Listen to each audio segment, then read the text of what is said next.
नमस्कार, आप लाइव बिहार देख रहे हैं। मैं हूं राजमोहन तिवारी।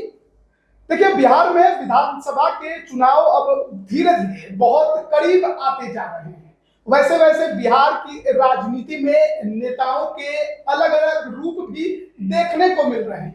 2 दिनों से प्रशांत किशोर बिहार की राजनीति में चर्चा में छा गए हैं, क्योंकि एक तरफ जहां मुख्यमंत्री नीतीश कुमार के गृह जिला नालंदा और उनके गांव कल्याण बिगहा पहुंचे और वहां पर जिस तरीके से प्रशासन द्वारा उन्हें रोकने की कोशिश की गई, उसका वीडियो चारों तरफ वायरल हो चुका है।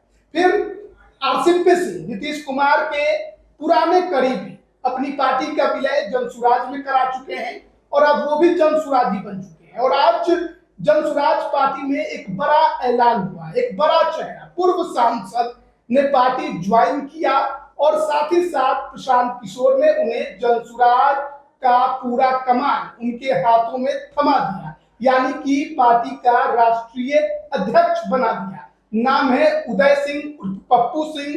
बीजेपी में भी रहे हैं, कांग्रेस में भी रहे हैं।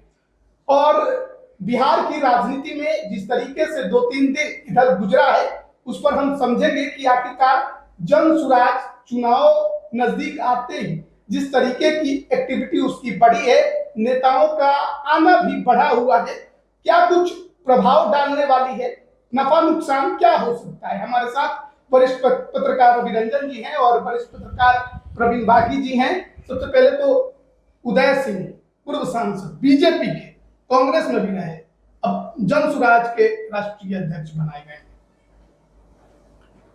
राष्ट्रीय अध्यक्ष बने हैं, वो घोषणा आज की है प्रशांत किशोर ने, मगर वो तो पहले से उसके साथ रहे हैं, जनसुराज के साथ रहे हैं, प्रशांत किशोर के साथ रहे हैं और उनके सहयोग और समर्थन से ही प्रशांत किशोर ने बिहार में अपनी राजनीति शुरू की है। अच्छा। जहाँ उनका आवास या कार्यालय उनका है प्रशांत किशोर का राजा बाजार में, पटना के राजा बाजार शेखपुरा हाउस जो कहलाता है, वो उन्हीं का आवास है। उन्होंने दे रखा है, वो जो वैनिटी वैन में लेकर के विवाद हुआ था पिछले दिनों, वो भी उन्हीं का है। तो ये जब विवाद हुआ तब भेद खुला कि ये वैनिटी वैन उनका है। तो आर्थिक सहयोग वो देते रहे, ये बात खुद उदय सिंह ने भी स्वीकार किया है कि हम उनको सहयोग करते हैं। तो अब वो सामने आ गए, अब तक बैकग्राउंड में थे, अब सामने आ गए। हालांकि उनके आने से बहुत कुछ राजनीतिक फायदा होगा ऐसा मुझे नहीं लगता है, क्योंकि उदय सिंह अब बीते हुए दिनों के बादशाह रहे हैं। अच्छा। मौजूदा दौर में उनका दौर है नहीं, उनका दौर अब समाप्त हो चुका है। 2 चुनाव उन्होंने जीते, 4 या 5 चुनाव वो लड़े, 2009 और उसके पहले और बाद में कुल मिलाकर 4-5 चुनाव वो लड़े और उसमें से 2 जीते, और वो दोनों जीते वो बीजेपी के साथ, और अंत में बीजेपी से अलग हो गए। तो उनकी माताजी भी सांसद रही कांग्रेस से, उनके बड़े भाई एनके सिंह जो आईएएस थे, सीनियर आईएएस, वो जदयू से राज्यसभा के सदस्य रहे, कभी नीतीश जी के बहुत करीबी थे। उनके परिवार से और लोग भी सांसद रहे हैं। तो एक संभ्रांत और बड़ा परिवार है। उनके पिताजी मौल बाबू पूर्णिया के बहुत बड़े जमींदार थे, आज भी इनकी बहुत जमीन है वहाँ पूर्णिया में, मगर पूर्णिया से अब नाता रिश्ता बहुत कम हो गया है, ज़्यादातर दिल्ली रहते हैं वो। तो चुनाव मगर वो लड़ते हैं पूर्णिया से। तो उनके आने से कोई बिहार में, क्योंकि उनकी कोई राजनीतिक छवि नहीं है, कोई राजनीतिक चेहरे के तौर पर वो बिहार में नहीं जाने जाते हैं। वो जाने जाते हैं कि एक बड़े भूधारी हैं, बड़े जमींदार, पूर्व जमींदार रहे हैं इस नाते, और उनसे ज़्यादा जाने जाते हैं उनके बड़े भाई एनके सिंह। तो इसका बहुत फायदा नहीं हुआ। ये जरूर है कि एक आर्थिक मजबूती पहले भी देते रहे, अब और ज़्यादा देंगे पार्टी के अध्यक्ष होने के नाते, और मुखर हैं, बोलते हैं, 2 टूक बातें बोलते हैं, ये प्लस पॉइंट होगा। और प्रशांत किशोर ने जो कहा उनको अध्यक्ष की घोषणा करते हुए कि हमारा बोझ कुछ कम होगा, और ये और आरसीपी सिंह जी ये दोनों अब प्रेस से बात करेंगे और आपके सवालों का जवाब देंगे। तो इस मामले में ज़रूर वो सहायक सिद्ध होंगे, क्योंकि पप्पू सिंह जी बोलते अच्छा हैं और 2 टूक बोलते हैं, कन्विंसिंग बोलते हैं। और दूसरे की आज की राजनीति का जो दौर है, बिहार में जो दौर चला हुआ है कि तू मैं वाली भाषा, वो उससे वो अलग है। अच्छा। तू मैं वाली भाषा में, और तू चोर तो मैं चोर तो ये चोर, उसमें वो नहीं पढ़ते हैं। तो ये एक अच्छी बात है। और अब देखना होगा कि जो ये नया प्रयोग है प्रशांत किशोर का, वो कितना सफल हो पाता है। प्रशांत किशोर की पार्टी को लेकर कई तरह की चर्चाएं चलती है। एक तो है कि पार्टी के अंदर उनका एक डिक्टेटरशिप है, जिससे नेता जो आते हैं वो नाराज होकर फिर छोड़ भी देते हैं, क्योंकि कई नेता हमने देखा है जो जनसुराज में आए लेकिन छोड़कर चले गए। बिहार में चर्चा पूर्व आईपीएस आनंद मिश्रा की हो रही है, जो बक्सर से लोकसभा का चुनाव लड़े हुए प्रशांत किशोर के काफी क्लोज हो गए, जनसुराज में दूसरा नंबर के नेता कहे जाने लगे। लेकिन आजकल एकदम अलग है, खबर है कि बीजेपी से बातचीत चल रही है, बहुत जल्द ज्वाइनिंग भी हो जाएगी।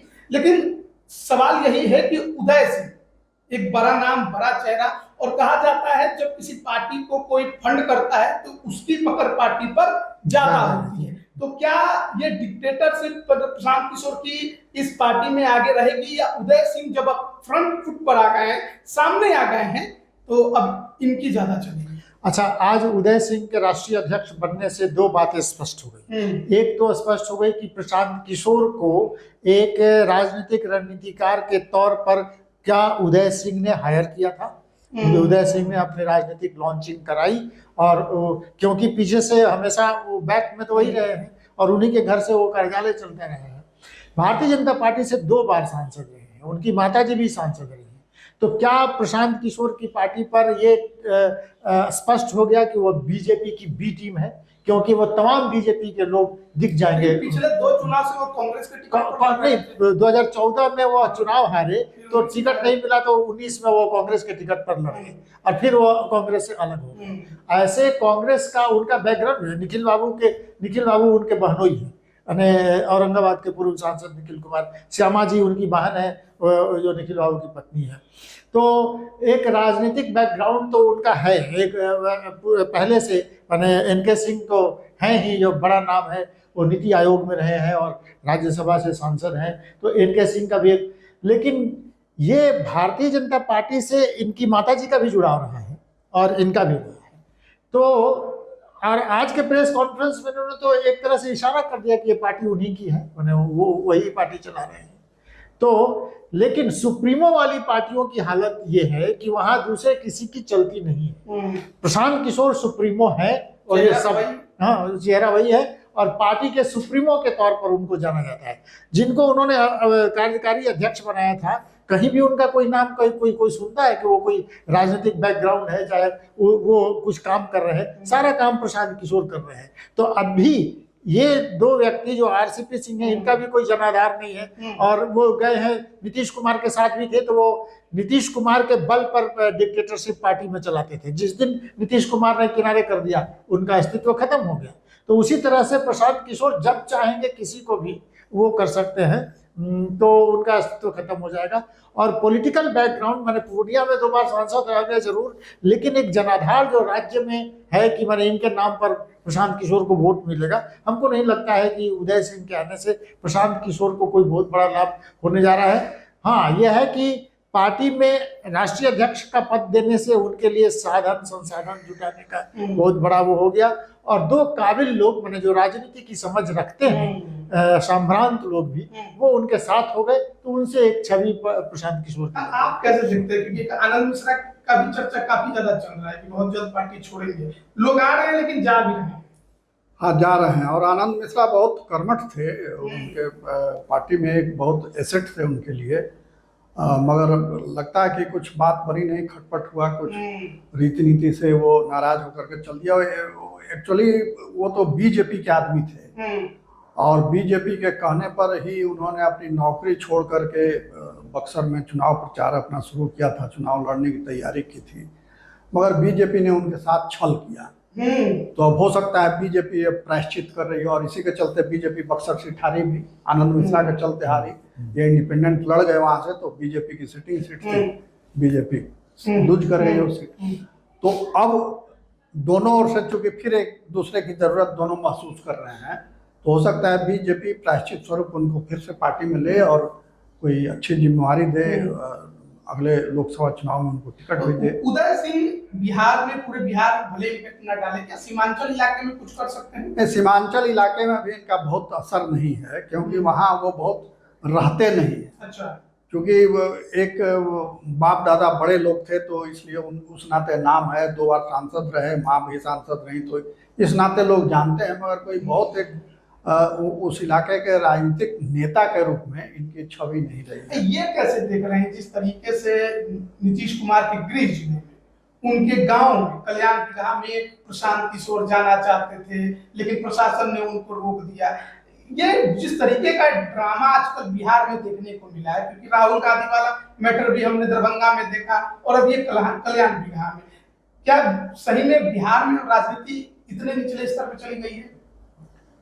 इसमें जो प्रशासन जो कह रहा है कि भाई आपने परमिशन लिया है दूसरे जगह, बिहार शरीफ का कोई श्रम मैदान था वहाँ का सभा करने का, तो वहाँ सभा कीजिए, पहले से आपने सूचित नहीं किया था कि आप जाएंगे, वहाँ भी कल्याण बिगहा भी जाएंगे, और जाना था तो 5 आदमी लेके चले जाते, जैसा कि वो कह रहे थे प्रशांत किशोर की सर्वे करना है, लोगों से पूछना है कि आपको सरकारी योजनाओं का लाभ मिला कि नहीं मिला। जो घोषणाएं सरकार ने की थी कि जिनकी आबादी कम, जिनकी आय कम है उनको 2 लाख रुपए देंगे, तो वो सब मिला कि नहीं मिला। जो भूमिहीन है उनको जमीन मिली कि नहीं, ये जानने के लिए वो जाना चाहते थे कि मुख्यमंत्री के गांव में क्या स्थिति है सरकारी योजनाओं की। तो कह जरूर रहे थे, मगर उनकी मंशा थी कि उनके गांव में जा करके, उनके घर पर जा करके अपना शक्ति प्रदर्शन करना, तो इसलिए प्रशासन ने उनको रोका। आज प्रशांत किशोर ने प्रेस कॉन्फ्रेंस में इसका जवाब दिया और कहा कि मैंने प्रशासन से ये भी कहा कि मुझे अकेले जाने दीजिए। अकेले जाने दीजिए, वो तो जब प्रशासन ने रोक दिया तब उन्होंने ऑफर दिया कि आप अकेले हमको जाने दीजिए, मगर उनकी मंशा साफ नहीं थी। हालांकि चले भी जाते तो कोई आसमान नहीं टूट पड़ता। ये बहुत गलत कार्रवाई हुई और गलत रणनीति अपनाई गई सरकार की ओर से, उनको रोका गया तो सरकार ने रोका। वो अच्छा, गांव में जाने से किसी नेता को रोका जा सकता है? जैसे आप कहीं सभा करना चाह रहे हैं या कहीं कोई आंदोलन जुलूस लेके जाना चाह रहे हैं, तो पहले से सूचना देनी पड़ती है प्रशासन को, और बगैर सूचना दिए आप कहीं घुस गए तो प्रशासन कार्रवाई करेगा, केस मुकदमा करेगा। डोर टू डोर आप अकेले घूमिए ना, अकेले जाके कहीं भी घूमिए, कोई रोक नहीं। चुनावी घोषणा नहीं हुआ है, फिर भी आप कोई रैली, कोई सभा, कोई ये करना चाहते हैं तो अंततः विधि व्यवस्था की जिम्मेवारी प्रशासन पर होती है। आप वहाँ 1000 लोगों को जमा कर लिए, वहाँ कोई उपद्रव हो गया, हंगामा हो गया, तो प्रशांत किशोर तो पल्ला झाड़ के खड़े हो जाएंगे कि प्रशासन ने अपनी भूमिका नहीं निभाई। प्रशासन पे ज्यादा आरोप लगाते हैं, तो आरोप लगाते हैं इसलिए चिढ़े हुए हैं। मगर अगर चले भी जाते तो ये झूठ मूठ का एक पब्लिसिटी दे दिया। एक तो सरकार ने कोई सबक नहीं सीखा राहुल गांधी वाले प्रकरण से। दरभंगा में जिस तरह से इनकी फजियत हुई और खामखा फुटेज दे दिया राहुल गांधी को, ठीक वही गलती फिर दोहराई गई कल्याण बिगहा मामले में, और प्रशांत किशोर को जबरदस्त पब्लिसिटी मिल गई वहाँ। तो ये सरकार की गलत नीति थी, और जाने देने में कोई हर्ज नहीं था। ये जरूर था कि थोड़ा सा भीड़ को कंट्रोल कर दें। इसमें एक बात और उजागर हो जा रही है बार बार कि सरकार आखिर अपने विरोधियों से घबराई हुई क्यों है। नीतीश कुमार का गांव है, नीतीश कुमार में कोई जा रहा है, कोई राजनेता ही जा रहा है, तो जाने दीजिए, लोगों से मिलने दीजिए। आप घबराए हुए क्यों हैं, क्यों रोक देते हैं? अगर उन्होंने कहा कि 5 आदमी को हमको जाने दीजिए, 1 ही आदमी को जाने दीजिए, जाने दीजिए। प्रशांत किशोर ने कोट किया है कि नीतीश कुमार के गांव में भी लोग शराब पीते। तो कि ये इस बात को वो जो कह रहे हैं कि माने भ्रष्टाचार के अलावा जो शराबबंदी नीतीश कुमार के गांव ही में नहीं है तो दूसरे कहाँ पर है, ये उसको वो जाकर ये प्रशांत किशोर तो खोज रहे हैं चीजें। तो ये सरकार घबराई हुई क्यों है, अपने राजनीतिक विरोधियों को क्यों रोक देती है? जाने देते, कोई उससे कोई दिक्कत नहीं होता, लेकिन जिन चीजों को मुद्दा वो बना सकते हैं, और उन्होंने बनाया कि वो घबराए। मैं जानता हूं कि कल्याण बिगहा में लोग शराब पीते हैं, मुख्यमंत्री के गांव में भी लोग शराब पीते हैं। तो ये बात है कि वहाँ उनको रोकना प्रशासनिक तौर पर ये ठीक है कि मजिस्ट्रेट की ये जिम्मेदारी है, कानून व्यवस्था, विधि व्यवस्था बनाए रखें। 1000 लोग जुट जाएंगे तो वहाँ उनको दिक्कत हो जाएगी। प्रशांत किशोर को भी चाहिए था कि आज हम जाएंगे कल्याण बिगहा, सूचना पहले दे देते, जाएंगे कि तुम रोक सके तो रोक, चैलेंज भी कर देते, लेकिन पहले से जानकारी दे देना चाहिए था।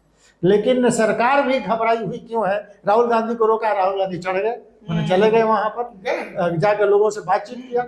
उसी तरह से प्रशांत किशोर चले गए तो माइलेज प्रशांत किशोर को मिलेगा। अब लोग कहने लगे कि आया, मैंने जिगर दिखाया, वो घुसा उस नीतीश गाँव। कुमार को किस बात का डर? अब उनको किस बात का डर है, क्यों रोकना चाहते हैं? डरी हुई है सरकार, डरी हुई है। इससे यही पता चलता है कि सरकार डरी हुई है, भीतर से डर गई है। और सिर्फ प्रशांत किशोर को ही नहीं रोका, गांव के अंदर भी लोगों को रोका कि आप घर से बाहर नहीं निकल मत सकते। निकलिए। पूरे गांव में पहरा था। अच्छा। और गांव के लोग नाराज थे कि भाई हम लोगों को बंद कर दिया है, काम पर जाना है, ये कर्फ्यू जाना है। जैसा। कर्फ्यू जैसी हालत हो गई थी गांव के अंदर। तो गांव के लोग भी, नीतीश कुमार के गांव के लोग भी नाराज और जनता भी नाराज और प्रशांत किशोर तो नाराज हुए। आज तो तेजस्वी यादव गए थे नालंदा। हाँ, आज नालंदा सही गए, बात। एक शहीद के घर गए हैं, तेजस्वी यादव मिले हैं परिवार वालों से, उन्होंने बात की, काफी देर तक वहाँ रहे हैं। तो तेजस्वी यादव जो एग्रेशन दिखा रहे हैं, जो चुनाव प्रचार लोग शुरू कर दिया और गांव गांव जा रहे हैं, तेजस्वी यादव जिस तरीके से जा रहे हैं, लोगों से मिल रहे हैं, अभी जदयू या एनडीए अभी बैकफुट पर दिख रही है, अभी उतनी सक्रियता नहीं है। और प्रशांत किशोर यात्रा ही निकालने जा रहे हैं, और उन्होंने घोषणा कर दिया कि गांव गांव जाएंगे। और सिताब दियारा से लोकनायक जयप्रकाश नारायण का वो जगह है, कल से ही शुरू होगी। तो यात्रा शुरुआत की थी भितरवा से, गांधी की उससे, और अब सिताब दियारा जा रहे हैं। तो जेपी के गांव से जब यात्रा शुरू हो रही है तो उसका एक अलग मैसेज जाएगा कि जेपी के अनुयायी जो उनके चैलेंज बनकर खड़े हैं, उनके लिए कितनी बड़ी चैलेंज। ये जो यात्रा प्रशांत किशोर की है, कल से शुरू हो रही है, सिताब दियारा से, छपरा के सिताब दियारा से, 120 दिनों की है और 243 विधानसभा को कवर करना है। कितना आपको लगता है कि महत्वपूर्ण है यह यात्रा जनसुराज के नजरिए से चुनाव से पहले? देखिए, उसके पहले एक बात कहना चाहूंगा कि प्रशांत किशोर सिताब दियारा से अपनी यात्रा शुरू कर रहे हैं तो तय मानिए कि वो मुख्यमंत्री नहीं बनेंगे। इसलिए उसकी दो वजह है। एक तो कि जेपी हमेशा सत्ता से दूर रहे, उन्होंने कुर्सी को हमेशा ठोकर मारा है। प्रधानमंत्री पद तक का ऑफर था उनको, मगर वो नहीं बने।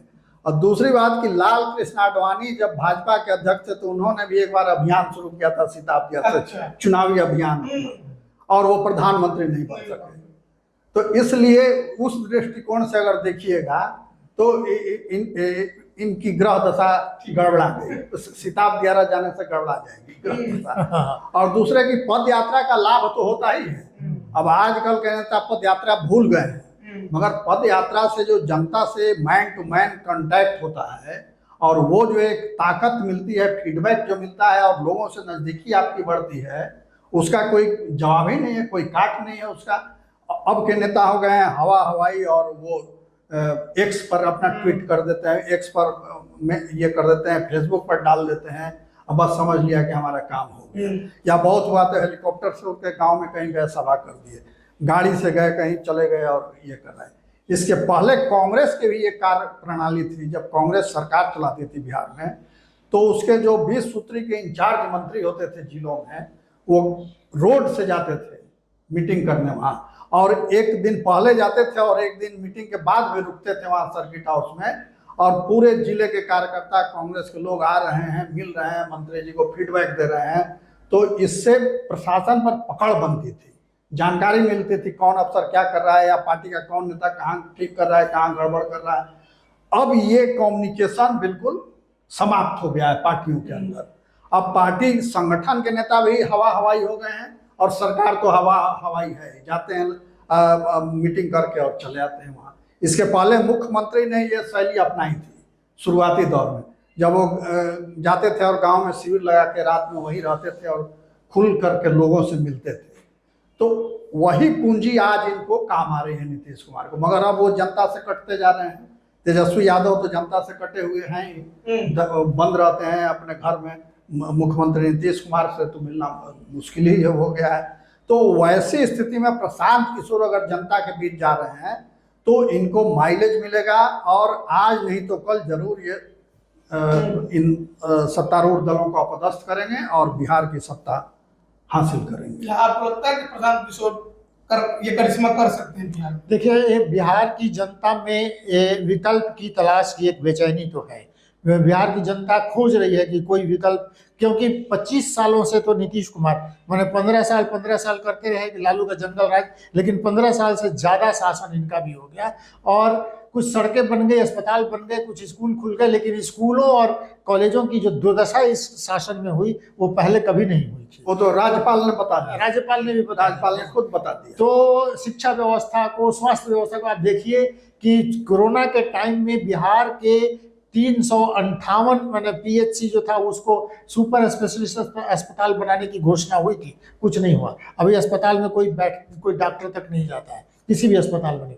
तो सरकार एक बेचैनी जनता के बीच में है, जनता एक विकल्प खोज रही है। प्रशांत किशोर की तरफ लोगों की नजर निश्चित रूप विकल्प से। प्रशांत किशोर ही क्यों बनेंगे? तेजस्वी यादव भी हैं। तेजस्वी यादव को लोग जानते हैं कि वो जंगल राज का ही एक दूसरा रूप है, और पब्लिक ये जानती है कि जंगल राज खत्म होने के बाद तेजस्वी यादव को, अगर हाल के दिनों में देखिए उनके नेताओं की बातचीत, बालू माफिया किसके कब्जे में है, वो आरजेडी के लोग हैं, ये सब लोग जानते हैं। और ये जो गुंडा राज और जंगल राज की जो बात थी, उस छवि से अभी वो उबर नहीं पाए हैं। उबरने की कोशिश वो करते हैं लेकिन नहीं। तो इसलिए जनता एक साफ सुथरी छवि के एक व्यक्ति को खोज रही है। पिछले चुनावों को आप ध्यान में देखिएगा कि कई निर्दलीय चुनाव जीत गए, और विधानसभा में तो एक ही निर्दलीय चुनाव जीते। अभी बाई इलेक्शन का हम कह रहे हैं, बाई इलेक्शन में कई बार हुआ। हमारे पूर्णिया में पप्पू यादव जीत गए, फिर वो बीमा भारती जीत गई, हार गई शंकर सिंह से। तो सवाल ये है कि जनता कोई विकल्प की तलाश में है, तो प्रशांत किशोर अगर अपनी छवि बनाए रखे, जिस तरह के लोगों को अपने पार्टी में वो शामिल करा रहे हैं, वो लोग अपना छवि बनाए रखे जनता के बीच में, तो निश्चित रूप से वो एक बड़ा चैलेंज बनकर खड़े हो जाए। तो जब हम लोग विकल्प की बात कर रहे हैं तो चिराग पासवान की भी चर्चा कर लेते हैं। तेजस्वी यादव है, इधर चिराग पासवान भी है। कुछ दिनों से बहुत ज्यादा हल्ला मचा था कि बिहार आएंगे, बिहार से चुनाव लड़ेंगे, मुख्यमंत्री का चेहरा बन जाएंगे। प्रशांत किशोर से भी साठगांठ की बात आ गई। मुख्यमंत्री सुबह सुबह चले गए मुख्यमंत्री आवास, निकलते ही सरेंडर कर गए। वो टेस्ट ले रहे थे। कई बार नेता कुछ शगुफा छोड़ देते हैं कि क्या प्रतिक्रिया आती है, फीडबैक क्या आता है, उसके आधार पर फिर रणनीति अगली तय करते हैं। तो हमको लगता है उसी का ये हिस्सा था कि पोस्टर भी लग गए कि राज सिंहासन आपकी प्रतीक्षा में है, ये कहते हुए पोस्टर कई जगह लगे थे। और आज जाके उन्होंने बिल्कुल एक तरह से कहिए कि उनको नेता मान लिया, मुख्यमंत्री को कहा कि वैकेंसी ही नहीं है मुख्यमंत्री की, और अगली सरकार भी नीतीश कुमार जी के नेतृत्व में बनेगी, हम सब लोग इनके साथ हैं, ऐसा बयान दिया। तो ये जरूर है कि उनके अंदर ये महत्वाकांक्षा है कि हम एक दिन मुख्यमंत्री बने, और इसको वो छुपाते भी नहीं। मगर उसके लिए जितनी तैयारी होनी चाहिए उतनी तैयारी उनके पास नहीं है। वो सिमटे हुए हैं अभी भी परिवार में।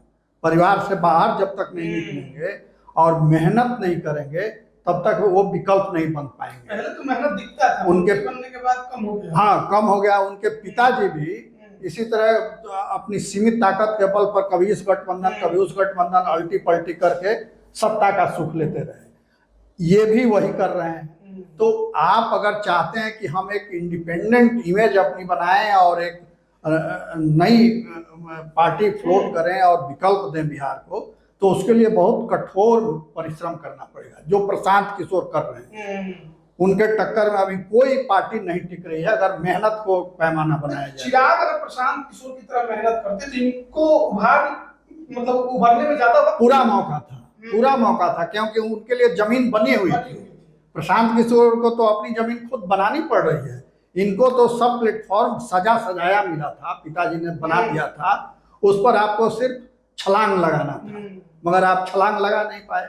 आप बस 5 सांसदों में संतुष्ट हो गए कि अब मंत्री बन गए, वो हो गए। तो अगर आपका लक्ष्य इतना ही है तब तो ठीक है, मगर आप चाह रहे हैं मुख्यमंत्री बनना, तो मुख्यमंत्री बनने के लायक जो तैयारी होनी चाहिए, वो तैयारी, वो संगठनात्मक ढांचा, वो लोगों की अपनी स्वीकार्यता, वो सब बढ़ानी होगी, और वो अभी इनका घोर अभाव है। अगर ये चाहते हैं तो प्रशांत किशोर की तरफ परिश्रम करना पड़ेगा, पूरी रणनीति बना के एक व्यापक टीम बनानी पड़ेगी, बड़ी टीम बनानी पड़ेगी, उसका भी अभाव है वहाँ। जैसे प्रशांत किशोर देखिए नए नए लोगों को लगातार जोड़ रहे हैं और साफ सुथरे लोगों को जोड़ रहे हैं, कोई अपराधी उनके यहाँ नहीं घुसा हुआ है। तो ये एक प्लस पॉइंट है। और प्रशांत किशोर के सामने भी पूरा आकाश, बिहार की राजनीति का आकाश खुला हुआ है। वो जितना छलांग लगा ले उस वो उनके ऊपर निर्भर है। इस चुनाव में छलांग लगा पाएंगे? इस चुनाव में सीमित हस्तक्षेप होगा उनका, मगर अगला चुनाव ये तय मानिए कि प्रशांत किशोर बनाम अन्य होगा। जी।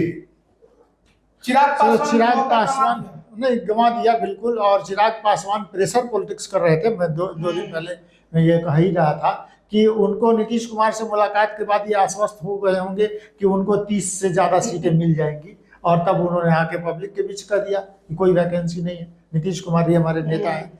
अगर कोई आपको मुश्किल है तो आप जो बाहर चिल्लाते हैं उसके बाद आप कह देते हैं भाई या तो आप एनडीए के साथ हैं या एनडीए के साथ नहीं हैं, आप क्या करना चाहते हैं।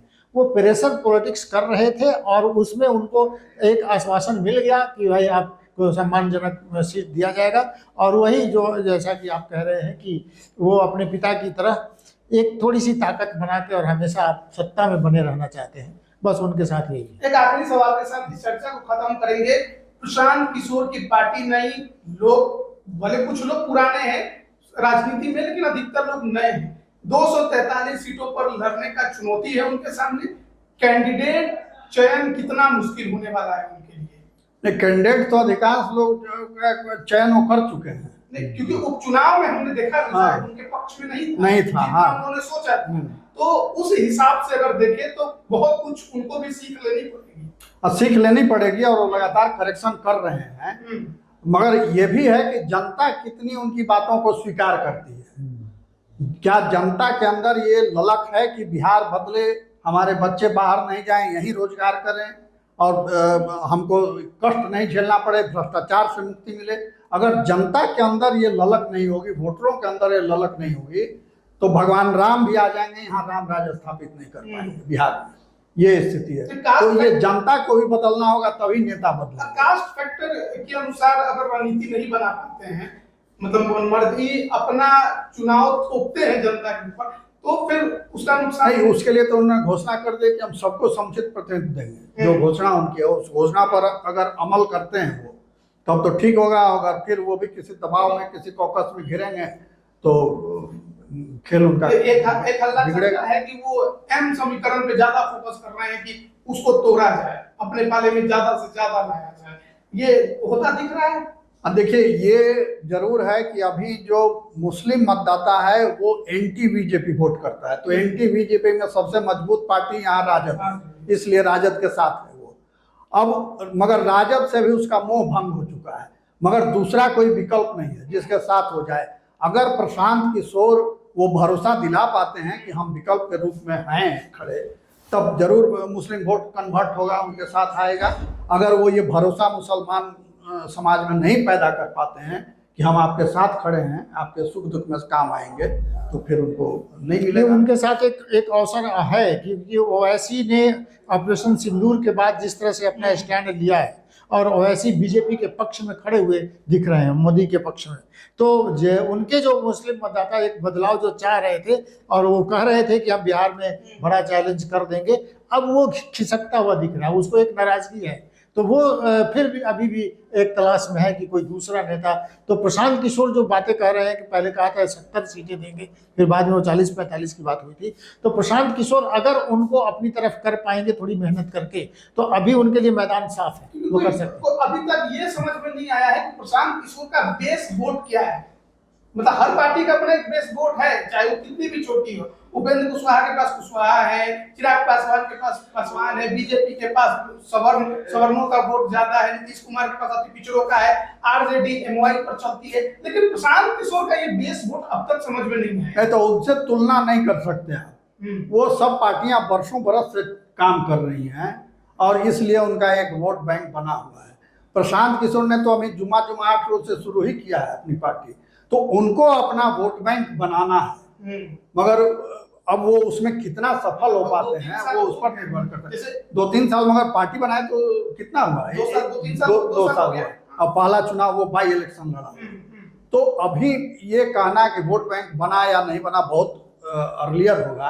अभी थोड़ा देखना पड़ेगा, उनको भी थोड़ा समय देना पड़ेगा, तब ये स्पष्ट हो पाएगा कि वो कितने प्रभावी अभी होगा। तक तो ये नजर नहीं आया कि कोई बेस वोट उनका नहीं, अभी बनने नहीं, तैयार है। अभी कोई बेस वोट नहीं, जाति की राजनीति से अलग हट के वो एक नया प्रयोग कर रहे हैं। और वो जो बातें कह रहे हैं कि सभी का प्रतिनिधित्व उनके हिसाब से मिलेगा, अगर उस पर वो कायम रहे तो एक उम्मीद है लोगों को। माने राजनीतिक कार्यकर्ता आरजेडी में देखिए, यादवों के नाम पर राजनीति करने वाले पार्टी यादवों को कभी भी नहीं चाहती कि वो आगे बढ़कर पार्टी का नेतृत्व करें, वो हमेशा उनको एक कट करके रखती है। उसी तरह से दूसरी पार्टियां जो हैं, अब उस पर एक धब्बा लगा हुआ है कि वो ब्राह्मणों की पार्टी है कांग्रेस पर।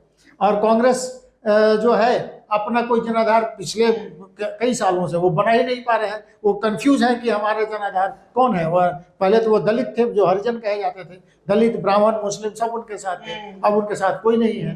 अब लालू यादव MY समीकरण करते हैं, लेकिन मुस्लिम भी एक ठगा हुआ अपने आप को महसूस कर रहा है कि उनको प्रतिनिधित्व पार्टी में नहीं मिलता। इवन यादवों को नहीं मिलता पार्टी में, मैंने कोई बड़ा पद कर देना चाहे। पप्पू यादव को क्यों नकारा, कन्हैया सिंह को क्यों नकारा, मैंने वो नहीं चाहते कि उनके परिवार से अलग हटके पार्टी आगे बढ़े।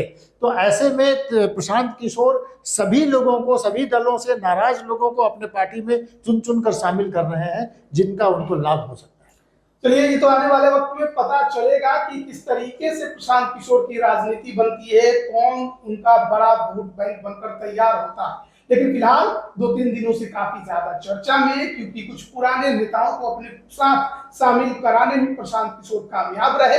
कल्याण बिघा नीतीश कुमार के गांव गए तो वहां पर बड़ा बखेड़ा हो गया, ड्रामा हो गया, उस वजह से भी काफी ज्यादा चर्चा में आ गए। और अब कल 20 मई मंगलवार के दिन से एक बार फिर प्रशांत किशोर यात्रा पर निकल रहे हैं। 120 दिनों विधानसभा चुनाव से पहले 120 दिनों की यात्रा जन सुराज के भविष्य के लिए बहुत कुछ मायने रखने वाली है। देखना होगा कितना कारगर और कितना प्रभावी होती है। मैंने रहिएगा हमारे साथ, आप सभी का बहुत बहुत धन्यवाद।